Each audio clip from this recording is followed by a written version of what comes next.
Muy buenos días. El día de hoy vamos a hablar de una de las patologías más frecuentes en rinología, lo que es la rinitis.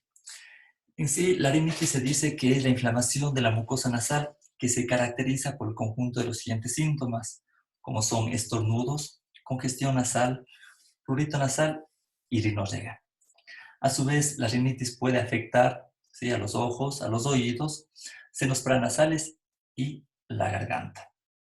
Se dice que es un síndrome clínico, ¿sí?, que en sí su evolución crónica se caracteriza por un cuadro de hiperactividad nasal. Sobre la clasificación de la rinitis. En sí se dividen en las rinitis alérgicas y las rinitis no alérgicas.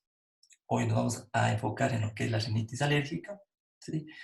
Sobre la rinitis no alérgica existen algunos tipos como la vasomotora, la intrínseca, la hipertrófica, la rinitis atrófica, rinitis ocupacional, rinitis dada por medicamentos o medicamentosa, rinitis causada por agentes físicos y la rinitis erancial.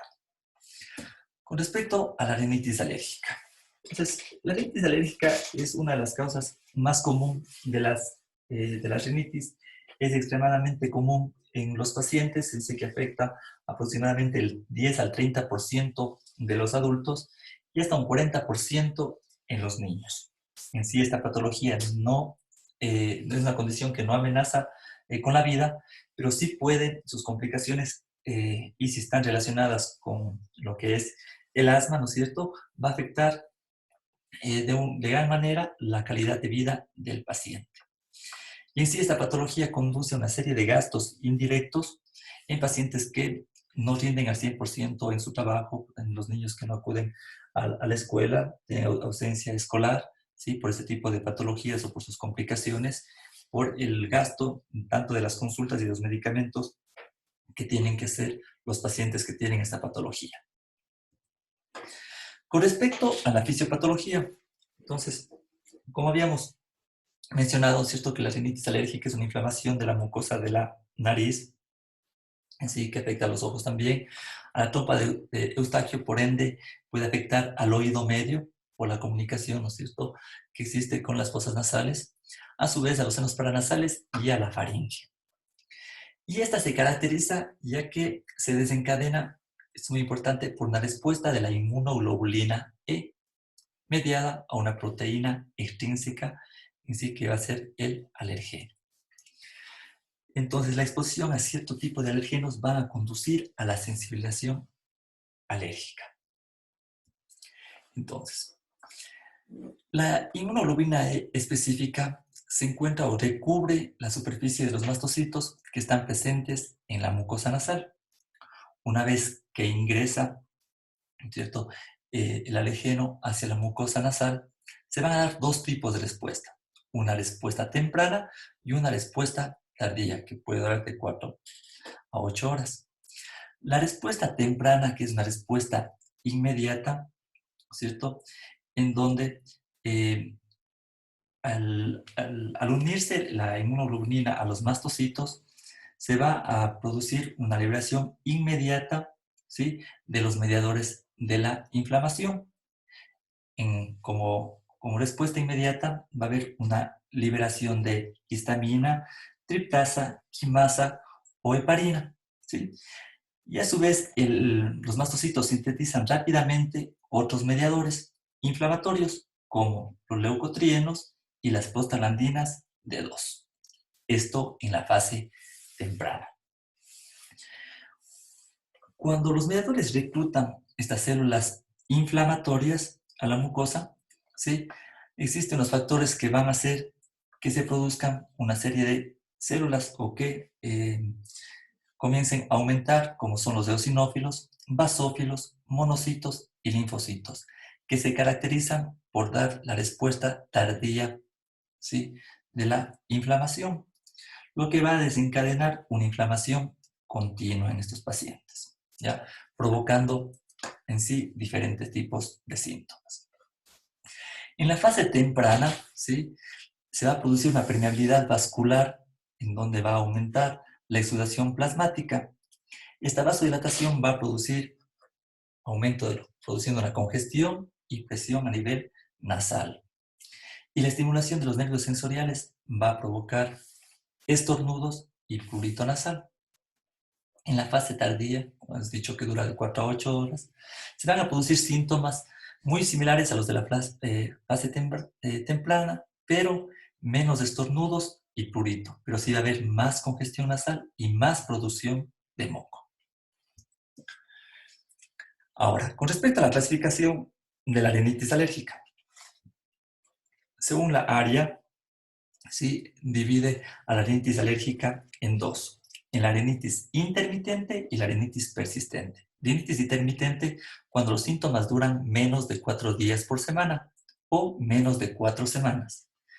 Mientras que hablamos de una rinitis persistente cuando los síntomas duran más de 4 días a la semana y más de 4 semanas. ¿Sí? Hablamos de una rinitis persistente. Ahora, según la severidad, puede ser leve cuando no afecta la calidad de vida del paciente, o puede ser moderado o grave cuando existe uno o más síntomas que afectan la calidad de vida del paciente. Entre estos síntomas están si el sueño está normal, si no existe impedimento de las actividades diurnas o deportivas, si no existe efecto sobre el rendimiento laboral o escolar, o no existe síntomas molestosos, hablamos de una rinitis leve. ¿Sí? Y cuando puede ser moderado o grave, cuando uno o más síntomas altere el sueño, impida actividades diurnas, deportivas o de ocio, empeora el rendimiento escolar o laboral y exista síntomas muy molestosos. Entonces así dividimos o clasificamos a la rinitis alérgica. Con respecto a los factores desencadenantes, tenemos como factores desencadenantes los principales del polen, el moho o los hongos, ¿no es cierto? La humedad, especialmente existe mucho moho, los ácaros que se encuentran muchas veces en las habitaciones, los antígenos de los animales, ¿sí? Y irritantes como el humo, ¿sí? Que son factores desencadenantes de este tipo de rinitis alérgica.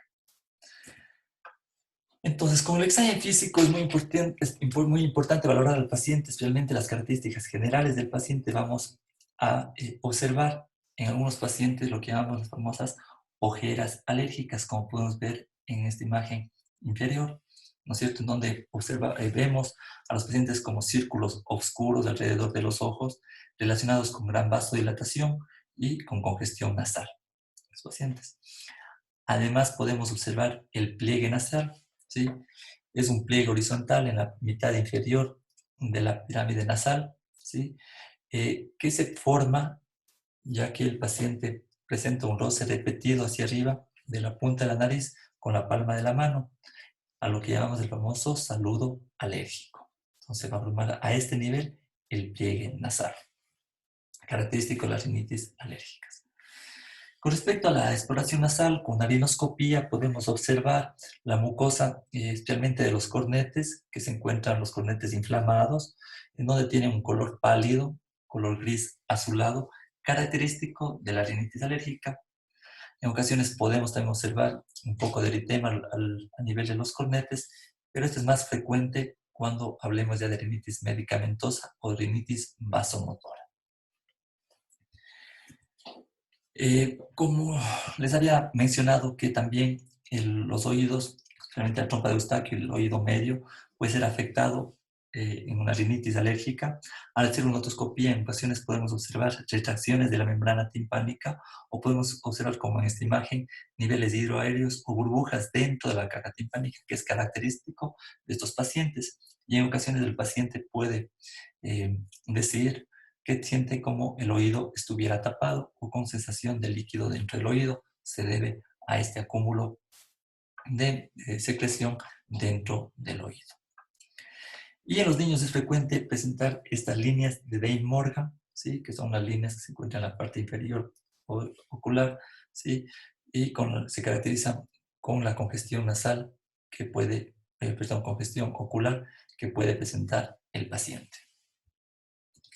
Con respecto a los estudios de laboratorio, cuando sospechemos de este tipo de patologías y necesitemos hacer algún tipo de valoración, se le puede solicitar al paciente las pruebas cutáneas de alergia, que son las que más comúnmente se realizan, que son pruebas de reacciones de hipersensibilidad inmediata, ¿sí?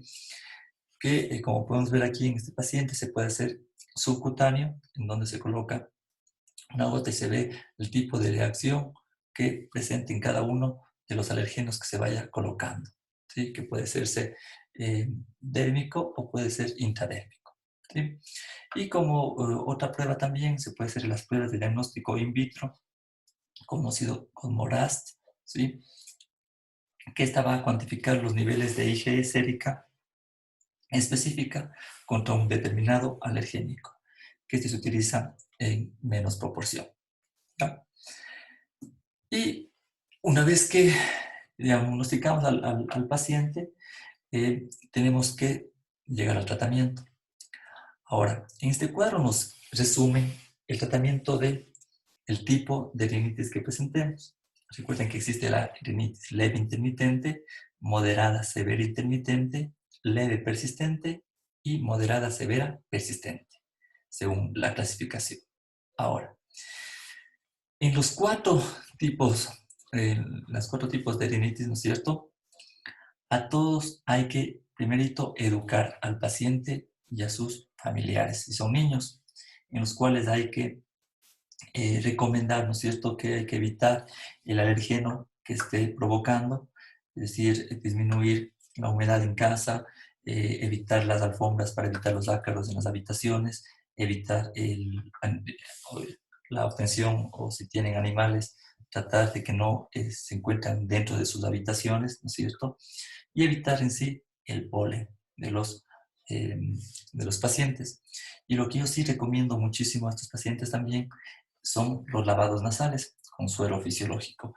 Esto va a hacer que disminuya la exposición de cualquiera de los alergenos a las fosas nasales y así van a disminuir los síntomas. En estos pacientes de que tengan rinitis alérgica, les recomendamos todos los días realizar lavados nasales con suero fisiológico.